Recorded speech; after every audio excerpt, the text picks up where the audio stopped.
जय हिंद student, welcome to biology class. Now students, इस लेक्चर में बेटा हम प्रोसेस ऑफ रिकॉम्बिनेंट डीएनए पढ़ेंगे। Okay, now we have seen the different tools of recombinant DNA. ठीक है, जिसमें क्या क्या था, हमने क्लोनिंग वेक्टर्स के बारे में पढ़ा, हमने रिस्ट्रिक्शन एंडोन्यूक्लियस एंजाइम के बारे में पढ़ा। Okay, then we have also studied about the foreign DNA. Okay, तो हमने ये सब कुछ पढ़ा। नाउ अब हमें इन सबको क्या करना है, एक जगह कंपाइल करना है। Okay, now that comes under the process of recombinant DNA technology. Means हम स्टेप बाय स्टेप कैसे बढ़ेंगे, क्या प्रोसेस होगा, तो हम स्टेप बाय स्टेप एक बार इसको फिर से समझ लेते हैं। क्योंकि अभी हमने सब कुछ अलग पढ़ा था कि सबसे पहले हम फॉरेन डीएनए लेंगे, ठीक है, फिर उसको हम कट करेंगे, फिर हम उससे रिकॉम्बिनेंट डीएनए बनाएंगे with the help of vectors, okay, with the help of cloning vector, and then finally we will introduce inside the host body to get the desired product. Okay, now let's see the different steps which are involved in the processes of recombinant DNA technology. Now the first is your isolation of DNA को isolate करना, fragmentation of DNA by restriction endonuclease, DNA को cut करना, then isolation of desired DNA fragment. ठीक है, उसके बाद हमें जो भी डिज़ायर्ड जीन चाहिए वो हमें एक्सट्रैक्ट करना उस डीएनए से, then ligation of DNA fragment into vector, फिर उस फ्रेगमेंट को वेक्टर के डीएनए जो प्लाज्मिड है उससे ज्वाइन करना, जिसको हम बोलते हैं ligation, then transferring the recombinant DNA into the host. Finally जब रिकॉम्बिनेंट डीएनए तैयार हो गया है, अब उसको होस्ट की बॉडी में ट्रांसफ़र करना, then culturing the host cell in a medium at large scale, और फिर लार्ज स्केल कमर्शियल पर्पस के लिए उसको कल्चर करना, मीन्स उस होस्ट सेल को ग्रो करना, और जो भी डिज़ायर्ड जीन है, जो भी डिज़ायर्ड प्रोडक्ट चाहिए वो हम लार्ज अमाउंट में बना उसको मैन्युफैक्चर करना। Okay, and finally extraction of the desired product. Culture करने के बाद प्रोडक्ट जो भी है उसको ऑब्टेन करना, और फाइनली उस प्रोडक्ट को यूज़ करना फॉर डिफरेंट पर्पसेस। एग्रीकल्चर हो सकता है, फूड हो सकता है, मेडिसिन हो सकता है, so there are so many fields. Now this is the process diagrammatic, you can see this is the foreign DNA which we have taken, and this is the plasmid, that is vector DNA. Now both the foreign DNA and the vector DNA, they are cut. As you can see, उनको हम cut करते हैं। Okay, और जो भी फिर हमको desired gene चाहिए इस फॉरेन डीएनए का, वो हम लेके इसमें ज्वाइन कर देते हैं इस पोजीशन में, जिसको कि लिगेशन बोलते हैं, और इसमें लिगेजेस एंजाइम्स जो हैं वो हेल्प करते हैं। और कट करने में कौन सा एंजाइम हेल्प करता है, रिस्ट्रिक्शन एंडोन्यूक्लियस। अब ये हमारा जो है रिकॉम्बिनेंट डीएनए तैयार हो गया है। अब हम उसको जो होस्ट है, जो हमारा बैक्टीरिया है, उसके अंदर इंट्रोड्यूस करेंगे, जिस प्रोसेस को बोलते हैं ट्रांसफॉर्मेशन। अब उसको हम कल्चर करेंगे, ग्रो करेंगे, और उसकी बहुत सारी कॉपीज़ बनाएंगे। That you can see these are the, इस तरह हमें जितनी कॉपीज़ चाहिए we can make, and then we can get the desired product for the different purposes. Now अब हम इसको थोड़ा सा डिटेल में पढ़ते हैं। फर्स्ट स्टेप है isolation of the genetic material. Okay, now the cell is first treated with suitable enzyme to break the membrane, like cell membrane और सेल वॉल। सबसे पहले क्या होता है, जो भी हम सेल लेते हैं उसको हम, क्योंकि जो भी हमें जीन चाहिए या डीएनए चाहिए, फॉरेन डीएनए, उसको हमें बाहर निकालना है। अब बाहर निकालना है तो वो है एक सेल के अंदर, और सेल के बाहर एक सेल वॉल है। तो सेल वॉल को सबसे पहले हमें डिज़ोल्व करना है। उसके लिए हम क्या करते हैं, कुछ एंजाइम्स यूज़ करते हैं in order to break the membrane.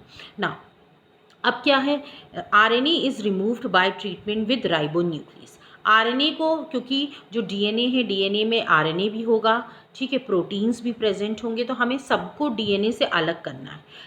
Okay, तो हम आरएनए को राइबोन्यूक्लियस एंजाइम से अलग करेंगे, प्रोटीन को प्रोटीएज से करेंगे, और जो भी मॉलिक्यूल्स हैं, और भी अलग मॉलिक्यूल्स हैं, उनको हम रिमूव करते जाएंगे।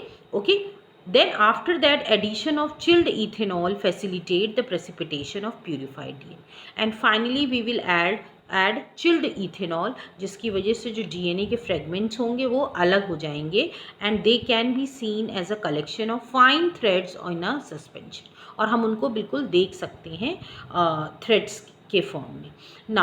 अब ये जो सेल वॉल हम ब्रेक करेंगे, इसके लिए भी कुछ एंजाइम्स यूज़ होते हैं depending on the type of cell wall. जैसे अगर बैक्टीरियल सेल वॉल है तो हम लाइसोजाइम यूज़ करेंगे in order to break the cell wall. अगर प्लांट सेल वॉल है तो सेलुलेज, फंगल सेल वॉल है तो काइटिनेज, आरएनए को रिमूव करना है तो हमने देखा राइबोन्यूक्लियेज, और प्रोटीन को रिमूव करना है तो प्रोटीएज। तो जो भी नाम है उसी के अकॉर्डिंग हमने एंजाइम का भी नाम दिया है, so you will not have any confusion. तो पहला स्टेप हो गया है, हमने जेनेटिक मटेरियल को आइसोलेट कर दिया है। Now next step is cutting of DNA at specific location. अब जो हमने फॉरेन डीएनए निकाला उसको हम, जो भी हमें लोकेशन चाहिए, जो भी हमें डिज़ायर्ड जीन उस पर चाहिए, क्योंकि डीएनए तो बड़ा होता है फ्रेगमेंट, हमें पूरा तो नहीं चाहिए, हमें उसका एक कोई पर्टिकुलर जीन चाहिए जो कि हमें आगे कल्चर करना है, तो हम उससे कट करेंगे। इसके लिए हम यूज़ करते हैं restriction enzyme. Okay, so optimum conditions, they all are maintained for a particular enzyme, and then with the help of restriction enzyme, then before that the progress of the restriction enzyme is checked with the help of agarose gel electrophoresis. Okay so now अब क्या होता है कि हमें जो DNA है जो हमने कट किया, डीएनए के हमें बहुत सारे फ्रेगमेंट्स मिलते हैं। ओके, अब इन फ्रेगमेंट्स को हमें सेपरेट करना है, तो उसके लिए इफ़ यू रिमेंबर हम एग्रोज जेल इलेक्ट्रोफोरेसिस करते हैं, जिसकी वजह से क्या होता है, जो डीएनए बीइंग नेगेटिवली चार्ज वो एनोड की तरफ कलेक्ट हो जाता है, और हमें वो डीएनए को फिर हम क्या कर सकते हैं, उसको हम एक्सट्रैक्ट कर लेंगे। ओके, इथिडियम ब्रोमाइड से ट्रीट करके, एंड फाइनली यूवी रेस जो है उसमें हम जब यूवी रेस पे हम एक्सपोज करेंगे तो हमें डीएनए फ्रेगमेंट्स दिखेंगे, उनको हम कट कर लेंगे। ओके, उनको हम एक्सट्रैक्ट कर लेंगे। अब डीएनए हमको क्योंकि दिख रहा है, now what will happen, now we will get the DNA, and now that DNA is cut with the restriction endonuclease enzyme, and after that it is mixed, it is added to the vector with the help of ligase enzyme in order to make a recombinant DNA. अब next step है amplification of gene of interest using PCR. Now PCR means होता है polymerase chain reaction. अब क्या करना है, जो भी जीन हमें चाहिए था वो तो हमने ले लिया, ठीक है, ये स्टेप है कि रिकॉम्बिनेंट डीएनए बनाने से पहले का स्टेप।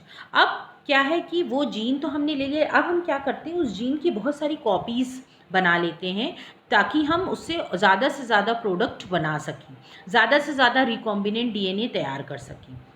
तो इसके लिए हम प्राइमर यूज़ करते हैं। अगर आपको याद होगा जब हमने डिफरेंट स्टेप्स पढ़े थे, ट्रांसलेशन, रेप्लिकेशन, ट्रांसडिक्शन, तो उसमें हम लोग ने प्राइमर का यूज़ किया था, जो कि इनिशिएट करते हैं स्ट्रैंड को बनाने में, ठीक है, वो सिर्फ एक बेस की तरह काम करते हैं। तो यहाँ पे भी जो है हम यूज़ करेंगे आपका एंजाइम पॉलीमरेज, जो कि आगे इलोंगेशन में हेल्प करता है, इफ़ यू रिमेंबर, ठीक है। तो हम प्राइमर यूज़ करेंगे और डीएनए पॉलीमरेज करेंगे ताकि कॉम्प्लीमेंट्री स्ट्रैंड्स को मैन्युफैक्चर कर सकें। टेम्पलेट जो हमने फॉरेन डीएनए लिया था, that acts as a template की तरह, रॉ मटेरियल की तरह, और उससे हम बहुत सारी कॉपीज़ बना लेंगे।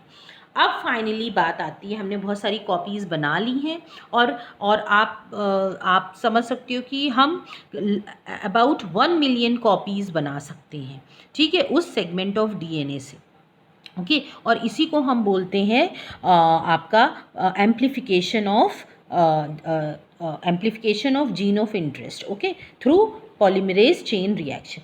नाउ एक जो bacteria that is Thermus aquaticus, ठीक है, इसमें से इसको हम यूज़ करते हैं बिकॉज ये जो बैक्टीरिया है दैट इज़ इसमें से जो पॉलीमरेज एंजाइम एक्सट्रैक्ट किया जाता है, जो हम polymerase DNA polymerase enzyme use करते हैं कॉम्प्लीमेंट्री स्ट्रैंड्स को इलोंगेट करने के लिए, तो थर्मस एक्वेटिकस बैक्टीरिया जो कि बहुत हाई टेम्परेचर में भी जिसका डीएनए जो है वो स्टेबल रहता है, तो इसलिए हम वो पॉलीमरेज जो डीएनए पॉलीमरेज, इसको एज अ डीएनए पॉलीमरेज हम यूज़ करते हैं क्योंकि it remains active during the high temperature also. Okay, and with the help of that we make multiple copies. Now next step आता है insertion of recombinant DNA into the host. अब हमने recombinant DNA तैयार कर लिया है, अब हम उसको host cell में क्या करते हैं, insert करते हैं. Now next is obtaining the foreign gene product. Now अब ultimate aim क्या है हमारा, कि जो भी हमने ये सब कुछ किया, ठीक है, उससे हम जो है हमको जो भी डिज़ायर्ड प्रोडक्ट चाहिए वो मिल सके. तो उसके लिए हमें प्रोडक्ट चाहिए, तो हम क्योंकि ये जो यूज़ होता है रिकॉम्बिनेंट डीएनए टेक्नोलॉजी का, ये बल्क में यूज़ होता है, लार्ज स्केल में इसका यूज़ करते हैं. लार्ज स्केल में हम मैन्युफैक्चरिंग करते हैं किसी भी जीन की, या जो भी हमें उस जीन से डिज़ायर्ड प्रोडक्ट चाहिए. ओके, सो इसके लिए हम क्या करते हैं, इसके लिए हम जो है in order to obtain foreign gene product, so ultimate aim of recombinant DNA technology is to produce a desirable protein in large quantity. ठीक है, क्योंकि जीन से हम उस जीन से हमें क्या है, वो पर्टिकुलर प्रोटीन चाहिए. And this can be done on a large scale in lab में हम कर सकते हैं. अगर हमको स्मॉल स्केल में चाहिए तो this can be done in a lab by using culture system. ठीक है, उसको हम ग्रो करेंगे और हमें डिज़ायर्ड प्रोडक्ट मिल जाएगा जब हमको स्मॉल क्वांटिटी में चाहिए, स्मॉल, तो हम लैब में उसको यूज़ कर सकते हैं. ओके, पर अगर हमें लार्ज वॉल्यूम चाहिए, ठीक है, लार्ज स्केल में चाहिए, तब यूज़ होता है बायो रिएक्टर्स का. ठीक है, बायो रिएक्टर्स फिर उस पर्पस के लिए यूज़ हम करते हैं. और कॉमनली यूज्ड बायो रिएक्टर है that is steering type bio reactor, जिसमें जो भी टेम्परेचर प्रेशर कंडीशंस होती हैं आर्टिफिशियली मेंटेन की जाती हैं. ओके, ऑक्सीजन सप्लाई रहती है, और उससे क्या होता है कि जो है टेम्परेचर, पीएच, सब कुछ इसमें कंट्रोल्ड किया जाता है artificially in order to get the product in bulk in large quantity. अब प्रोडक्ट हमें मिल गया है, और लास्ट स्टेप आता है रिकॉम्बिनेंट डीएनए टेक्नोलॉजी का डाउनस्ट्रीम प्रोसेसिंग, जिसमें क्या है कि प्रोडक्ट जो है हमें मिल गया है, अब इसमें फिनिशिंग बस की जाती है. जो भी प्रोडक्ट मिला है, जो भी उसमें इम्प्योरिटीज़ हैं वो सेपरेट की जाती हैं. प्रोडक्ट को फिर से जो भी है प्यूरिफाई किया जाता है. Okay, and now it is ready to release in the market. Clinical purpose के लिए या हमें यूज़ करना है, खाने के लिए यूज़ करना है, एग्रीकल्चर के लिए यूज़ करना है, what ever. Now that finishing is done and the product is made ready for the release in the market. Okay, so this is all about the recombinant, the processes in recombinant DNA technology. Okay, so this is all, student. Thank you everybody.